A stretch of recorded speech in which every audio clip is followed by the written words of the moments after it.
Hi guys, welcome back to Infinite Possibilities, the podcast where we explore the lives of amazing people, their choices, challenges and opportunities. And today I have a very, very special guest, Andrew Yates. Thank you for being here. Pleasure to be here, Karen. Thank you very much for having me. Yeah, so Andrew, what's your 1 minute introduction about what you do?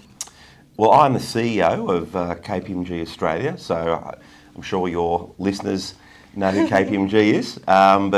So my day-to-day responsibility really is to run the organisation, and I do that through a great team that I've got around me, focusing on the strategy, on our people, and obviously how we're engaging with our clients and society more broadly. Yeah, that's amazing and very big responsibility. So some days it feels big. Yeah. So we really want to take a back step and see how Andrew got to where he is today. So, Sure. Andrew, what kind of child were you like growing up? I was a pretty good boy, I think. Oh. Yeah, I was a pretty good boy. I worked pretty hard. I wasn't the smartest guy in the class. I wasn't the least smart. I worked pretty hard and got decent results. I enjoyed sport a lot, so I played a lot of sport and enjoyed sort of a group of friends. I went to an all-boys school in Canberra, I was very lucky with the upbringing I had. That's cool. And what about in terms of personality-wise? Were you very introverted? I don't think I was particularly. I wasn't one of the cool guys, but I had a lot of friends and played a lot of sport and wasn't an introvert, but probably wasn't the biggest extrovert in the class either. Oh, it sounds pretty good. So somewhere in the middle. Yeah. Yeah. Cool. And how did you sort of fit in the school environment? So you were very sporty. What about in terms of academics? Were you really enjoying that side of things? Yeah, I did. I loved. I really enjoyed school. Absolutely enjoyed the whole thing. I grew up in Canberra, obviously, and so I just rode my bike to school. It was a kilometre and a half down the road. It was a great. In the 80s, there was no mobile phones, so everything you did had to be outdoors, which was great. And I really enjoyed English and history. My dad is a scientist, and I didn't do well in science, and I think that was probably a very big disappointment for him at the time. Aww. Yeah. Damn, but you made it up to him in other ways. Maybe Hey. maybe now he's happy. Who knows? Yeah, so cool. So in terms of career at the time when you were growing up, what were kind of your childhood dreams? Well, I think I've said it before. My childhood dream was to play cricket for Australia. That was my childhood dream. But that would be a dream many Australian boys probably had at the time. It's funny, I moved house recently, and you find all these old things you haven't seen for a long time. And one of them was my Year 12 yearbook, and in that I said I wanted to be a physiotherapist. Oh. I wanted to be a physiotherapist, probably, so I could be associated with sport and that sort of thing. In fact, I married, my wife was a physiotherapist, so isn't that weird? Yeah, your dream came true. Got there in the end. Yeah, she hasn't done that for a while, but that was what she was doing when I met her, yeah. Yeah, and do you know why you didn't go on to pursue physiotherapy? I had no plan, really. I did, I guess when I left school, I took a gap year. I went over to be a tutor in a school in England, and I was over there for a year, and I never really applied. To be honest, I applied for a Bachelor of Economics instead, and no idea why. I suppose at the time I just decided that's not what I wanted to do, and I didn't do commerce at school. But I had an idea that you made money if you did economics. So I thought, well, I should do economics. That was, wow. Pretty Amazing. superficial. Yeah, and what about in terms of your parents' input into your sort of career decisions? Did they go, hey, Andrew, be a scientist. Hey, Andrew, do X, Y, Z? Not really. It's an interesting question that. My parents didn't push me into anything other than push me in. They made sure I worked hard at school and that I got decent marks. But then they never had a grand vision for what I wanted to be. My dad, as I said, worked for CSIRO, so he wasn't in business. So that wasn't really his background. So he didn't really know much about the accounting firms as they were. And my mum was the secretary to the headmaster of the school I went to, so it wasn't really sort of her background either. So they were just happy that I, went to uni and was getting good marks, and that was it. Yeah. Yeah, that's cool. Also, tell me a bit more about your gap year. What prompted that? Was there a bit of soul searching? No soul searching, just searching for a good, to have an enjoyable time. Well, it was quite a common thing. I suspect it's still done now, but in that it was quite common for boys who'd finished school in England to come to our school for a gap year, and they'd sort of be a tutor and live in the boarding house. And so there would have been 30 of my year group that all went to England together in different schools, and it was quite funny because I was 18, obviously, and I ended up in the staff common room. So, 1 year I'm at year 12, the next term I'm in the staff common room at this school, and I was probably closer to the kids than I was the teachers, and the teachers didn't necessarily like that. So, that's hilarious. But I had a great year. I made some friends I still keep in touch with. It was in Canterbury, which is in southern England, and had a great year. Oh, sounds amazing. Nice. And then so when you went back to uni and you were studying, how were you sort of enjoying your economics degree? I found uni a funny old thing. It was like 13 hours a week was the extent of my course, and I was more focused on playing cricket than I was on. Still trying to live that cricket dream. It was still alive even when I was 18, 19, and so I would spend most of my time, playing cricket with the people I played with, and did university. And look, I enjoyed it. I didn't really sort of get into the uni life as much as many people do. My life was sort of elsewhere, but I enjoyed the course, got through it fine, and yeah, I mean, it probably isn't, in the whole scheme of things I've done, the uni itself period doesn't stand out as a particularly big highlight or a particular low light. It was just did the 3 years and got my degree. Fair enough. Nice. And then so when you were near towards graduation, in terms of careers, what were you thinking? Well, again, I don't want to make it seem like I got no plan for anything, but in those days there was 8 accounting firms, so the big 8, and it was quite a big deal. There was you got told there would be the 2 days of campus interviews. All 8 firms came down. I didn't know much about them, so I did some research, obviously, before I went into the interviews. Had an interview with, I think, maybe 6 of the 8. I can't recall how many. And then that was in Canberra at ANU. If you were successful, they would fly you up to Sydney for the second interview. So that was quite exciting to come to the big smoke. And so I got a job with KPMG. It was called Pete Marwick then in Canberra, so which is all the partners that you'd see in that Canberra office now. A number of them were there then, and I got flown to Sydney by, I think it was called, again, it was at the time of the merger. It was PMG Hungerfords or something like that, and by Price Waterhouse. Well, no, Coopers and Lybrand it was at the time, and I can vividly remember both interviews. It's so weird. I can interview with KPMG as it is now, like it was yesterday, and I'm still really good friends with the 3 people that interviewed me. And I can remember the one with Coopers and Lybrand like it was yesterday, and the man who interviewed me there is now on the board of the Reserve Bank, so I still see him, which is quite weird, huh? So again, no real plan. Ended up at getting these interviews and decided to take one with what is now KPMG. Wow! And so, how did you make that big decision between those 2? Well, it's I actually liked them both. I did like them both, but the person that interviewed me from KPMG had just finished as the Australian wicketkeeper. Now, I don't know if you know much about cricket, but the wicketkeeper is the man behind the stumps with the gloves on, the big gloves. That's him, right? And his name was Greg Dyer, and he worked, back in those days, if you were a sportsman, you also had to work. So he was a senior manager at KPMG, and he played for Australia.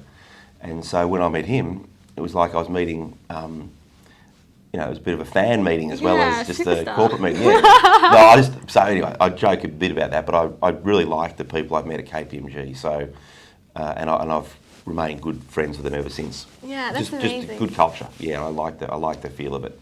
Yeah, I think sometimes when two things they're quite similar, it's just that small thing, Yeah. like fan in you that makes you lean towards Yeah, one. exactly. Yeah, that's incredible. So you've been like your first job out of uni was at KPMG, and now you still are. Well, I had some part-time Yeah. jobs, obviously, when I was at uni. Yeah. But my first main job, was KPMG, and I never thought that I would be at KPMG more than 2 or 3 years. But I've been incredibly blessed to have been here for 33 years now. I've worked, I know you go through it sequentially, so I won't jump ahead. But, I've been very fortunate to have a career within a career, basically, is how I think about it. Yeah. Wow. And so like, why didn't you leave after 2 or 3 years? Well, I took time off, actually. I went to Austria with a friend of mine. We took snowboards over there, and I got some advice at the time that I should not sort of close the door to KPMG. So And how many years was that in? that was just after I'd done what was called the PY back then, the CA. So it was just after 3 years. So it would just have been end of 92 probably. And that was typically when people leave, the first time people leave, when they finish the professional exams. And I asked one of my partners at the time whether they would keep the job open for me, which they did. And I decided to come back after 6 months of skiing in Austria. Wow. Yeah. And so why did you want to come back? Like, surely after 6 months of so much fun to be like, Yeah, it's a good question. I don't know. I mean, I'd enjoyed the first 3 years that I'd spent here, and I'd learned a lot, and I liked the people. And it probably, whilst I sort of say I've never had a plan, by the same token, I've always tried to get balance in what I'm doing, like, doing the cricket stuff, going away for skiing, but always through the middle realise I needed to keep the sort of career going as well. Yeah. And so that's probably why I came back, just to sort of get back, and I'd had 6 months off. I was pretty lucky to have done that, and then I came back just because I didn't think the alternative looked any better. Yeah. And what division were you in when you first started as a grad? Well, they weren't divisions. Okay. I was in Group 3. That's how... Wow, that's fancy. Called, yeah, very fancy. It was called Group 3, but it was in the audit practice. So when I started at the firm, we weren't national. We were just... So I joined the New South Wales practice, and it was very much audit and tax. Yeah. I think there was probably very little else. And so the audit, there was 8 groups, and I was in Group 3. And when I joined, it was in Australia Square, which was the big round building on George Street, and there would have been probably, I'd say, 40 or 50 people in our group. There was 4 phones, and there was a Mac room, a computer room, and so when you got a phone call, it would come into the group assistant and she would yell out your name, and you'd find a phone and yell the number back, and she'd put it through to that number. That's pretty hilarious. Yeah, it is, isn't it? Different to today, where everyone's got a mobile phone. That's pretty cool. And also with KPMG, you did a bit of travelling, right? You were working in different countries. Tell me a bit more. Yeah, well, I did a short-term secondment initially to Hong Kong in 92 for 3 months. I went over with about 15 other people at my level to backfill the Hong Kong office, because they'd had a very big corporate collapse in Hong Kong, and a lot of their staff had been moved on to work on that job, and so we got brought up for 3 months, and I loved it. And then I went back for 3 years. I went back for 3 years about 18 months later. So I did 3 months, came back here for 18 months, then went back to Hong Kong for 3 months. 3 years. 3 years, sorry, 3 years. And I loved Hong Kong. It was such an awesome city still. What do you love about it? Well, I just loved the energy, I was there from 1995 to 1998, so it spanned the handover back from Great Britain to China. So it was a really unique time to be there. But it's just a very high energy, fun place. I worked on a great client, HSBC, and just really loved the city and made great friends. Did really enjoyable work, and then I came back from that, and then 10 years later, I went to New York for 2 years. Wow. Yeah. Wow, that's amazing. And during your time at KPMG, did you go and work for other companies and then come back, or were you always with KPMG throughout? I've always been at KPMG. Oh, really? Yeah. Wow. I've done some comments to I did a Yeah. comment to HSBC for a period of time, and I mean obviously, but I've always found that working on different clients all at the one time gave me a lot of variety, and I'd sort of go into those clients, and the people I'd deal with were doing the same thing every month, largely. If you were dealing with the finance function, it was very repetitive, and I always sort of found that amusing because they'd sort of say that the auditor's job was the same, whereas we only went in there once a year. Yeah. And then I'd go somewhere else for a period of time, whereas they were just doing the same thing every month. So I always found that a bit ironic. But no, so I've always been at KPMG. Yeah. Does it feel that long? 33 years? No. As I said, I can remember my first day like it was I remember the interviews like it was yesterday. I remember my first day like it was yesterday. And, you know, in my career I've gone and interviewed for other jobs and all those sorts of things, but I've never found one that interested me more than what I was potentially giving up. Oh, wow. Yeah. And let's talk a bit about career progression. So getting to CEO, no easy feat. So when you were like a grad, did you always be like, I want to be a manager, and then you want to just, how did you sort of kind of climb it up? Not really. You know, when I was a grad, I was just Chilling. I wasn't chilling, to use the modern day term. But I certainly wasn't sort of focused on an end game. I was just enjoying Sydney, enjoying the people I was working with, my friends outside work. It didn't, and what I found with KPMG weirdly was that every year you got a progression. You know what I mean? You got progressed every year. A1 in my day it was A1, A2, A3, Senior 1, Senior 2, and so your career just sort of started to develop and move along just sort of naturally. And when I turned up, I didn't know anything. And then I remember feeling quite satisfied about a year later when the next group of grads turned up, and I was actually able to tell them something. It sort of showed I'd learned some stuff. But I suppose when you do get closer to a particular level, then you do start to aspire to it. So after I'd been here 4 years, yes, I wanted to become a manager. Yeah. And then I went away to Hong Kong and came back, and at that point I came back just as I became senior manager. And then, the aspiration pretty quickly became I wanted to be a partner, because I did find myself some great mentors at that time who I hadn't known before and who were in the partnership. And we had a really big win.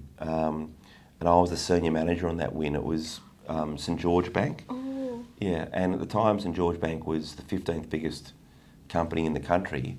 And it was a big win for the firm, and I was a senior manager on that, so it really sort of helped my career.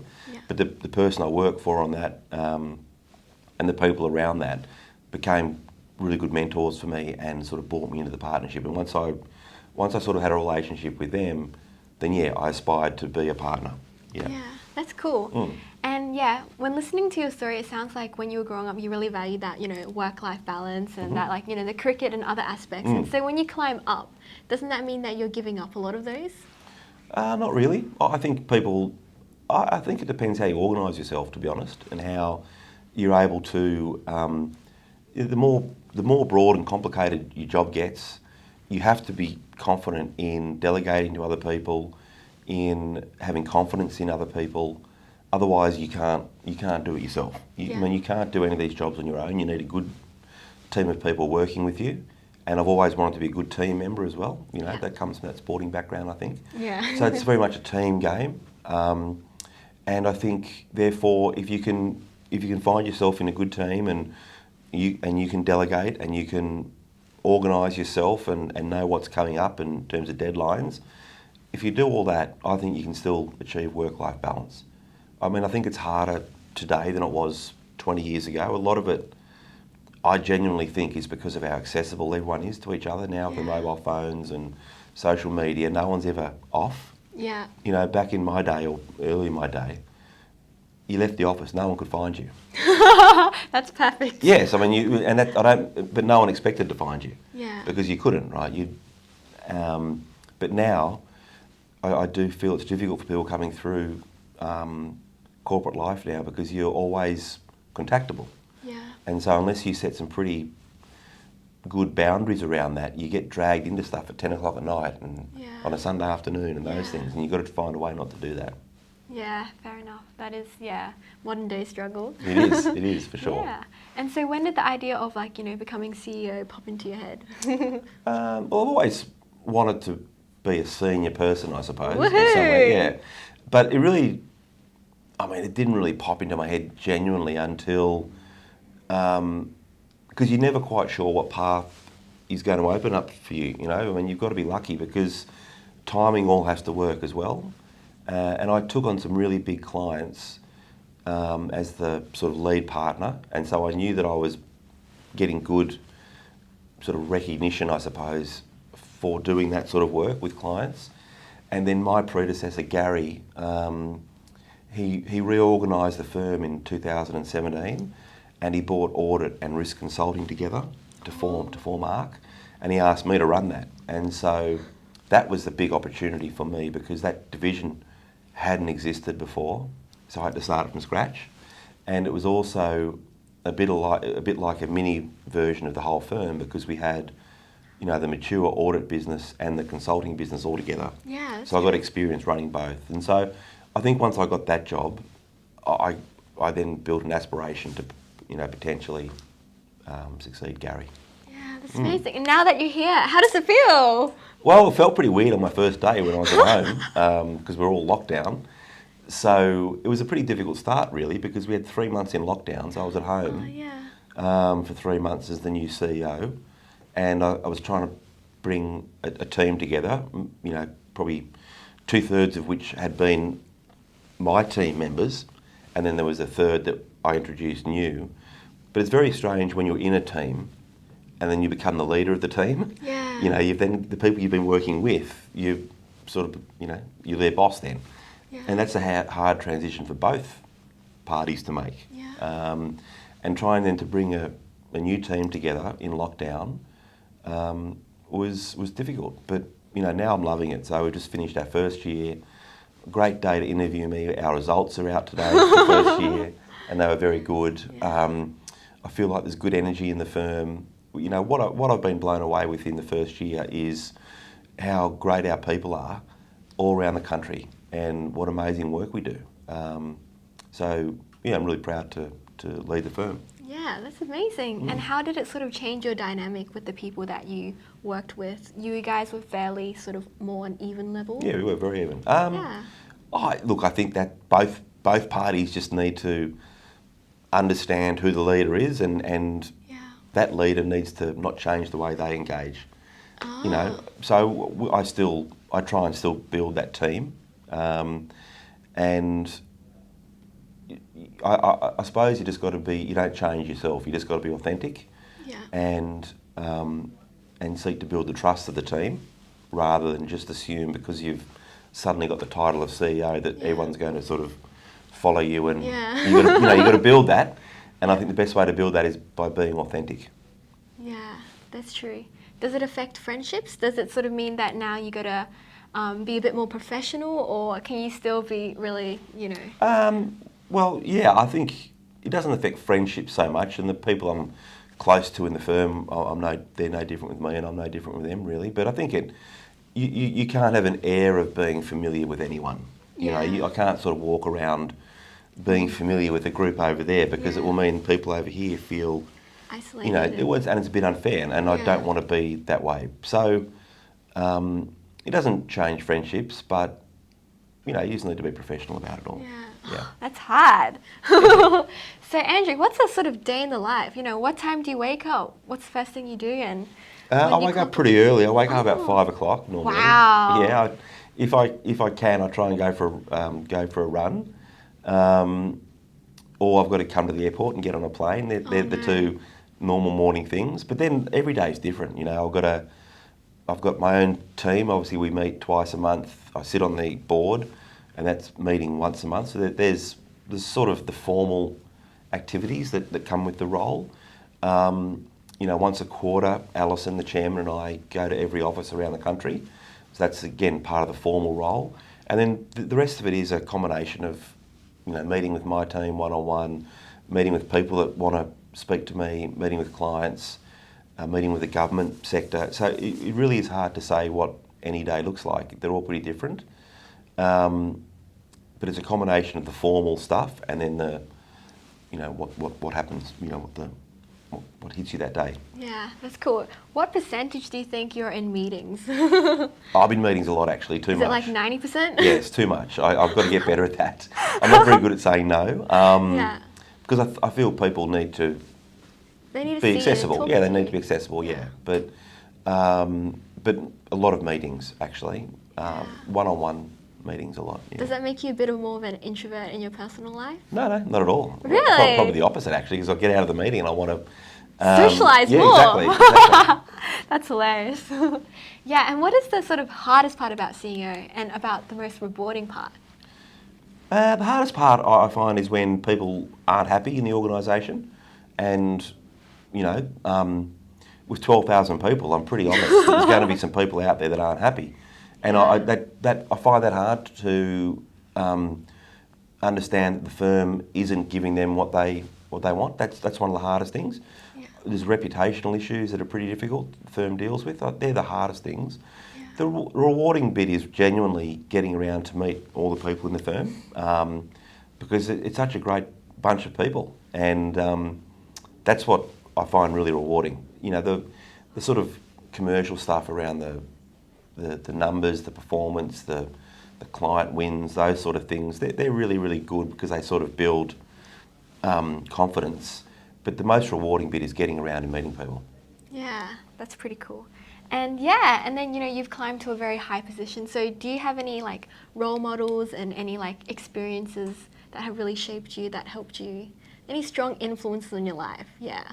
The influences in my life have been more personal than. I'm not one of those people that has a role model of a famous person in history or something like that. I'm a big fan of, well, not big fan is the wrong way to say it. I've had a lot of high regard for John F. Kennedy. Weirdly, so that's quite a long time ago. I always found it was amazing that he could sit in front of a crowd in 1962 saying we're going to fly a rocket to the moon by the end of the decade using materials that don't exist yet. Oh, wow. That's pretty amazing, isn't it? Yeah, such a vision. Such a vision. Yeah, so and all the stuff he did for social rights in the US and those sort of things. And he was a flawed character as well. He wasn't perfect. Oh, I love the complexity. Yeah, exactly. And so that's sort of someone I do. I'm not quite sure what the word is. Inspiration, probably. Admire. Yeah. Admire is a good word. Yeah. Yeah. And so, if someone were to work with you, how would you sort of describe your leadership style? What would they expect? Look, pretty open and authentic, and team oriented, I think, is what they would expect. Yeah. Pretty honest and open in terms of conversations. I value, as you know, if you listen to the strategy, I value people with energy and ambition. Yeah. So that's what I look for in people. And, I like competition too. I like the competition against our peers. Yeah, I love it. Yeah, so there's only... Much like sports, huh? It was very much like that. I think I really enjoy a win against our competitors. That's what we're all in it for, right? And, so they're the sort of things people could expect in working with me. Yeah, that's cool. And also, I want to have a little bit of advice. What would you tell your younger self? Keep doing what you're doing, because it seemed like it worked out okay. That's solid. Nice. To be honest, yeah, that'd be it. Yeah, and you don't really want to change too much, right? Not really. You might not be CEO, huh? Exactly. But I feel that I've had a enjoyable time along the way, which has now been a successful time, I suppose. Yeah. Journey before destination. That sounds good. Cool. And so we're nearly at the end of the podcast. Okay. Just a few more quick questions. So Andrew, the deep one. What do you think the meaning of life is? To be happy. Aw, that's sweet. Nice. And so Andrew, if you won the lottery tomorrow, would you change anything about your life? How big is the payout? Unlimited. I'm joking. Unlimited payout. Yeah. Not really. I think you'd do a few of those things, like I'd pack up all my friends in a Learjet and go on a global golf tour, something like that. But then I'd come back and keep things pretty normal, I think. You would still work this hard? Well, I don't really work. I've never really worked for the money, so to speak. Yeah. I just enjoy. I enjoy. I work because I enjoy it. Yeah, and I think I would. As I said, I'd blow a bit of money on a global golf trip, Yeah. and then come back to work. Wow. So what if someone put you into forced retirement? You can't be CEO right now. What do you do? Well, again, take a few months off. Yeah. But yeah, I don't know what's coming next. You know, hopefully I've got this job for a bit longer. And then, I'm on a number of boards of charities, so I do enjoy to give back through that sort of stuff. And then just see what comes my way. But probably a bit more time playing golf. Yeah. Not cricket anymore, huh? Not cricket anymore, no. Too old for that, That's unfortunately. sad. Yeah. And so what is your ideal day in the life? It can be like a work, it can be like a chill day. Oh yeah, look, I enjoy days with my kids, so particularly on holiday. We go on a skiing holiday. That's one of my favourite things to do, yeah. Yeah, that's pretty cool. Nice. We're at the end of the podcast. All right. So, want to say bye? Thank you for having me. Thank you. Bye. Okay.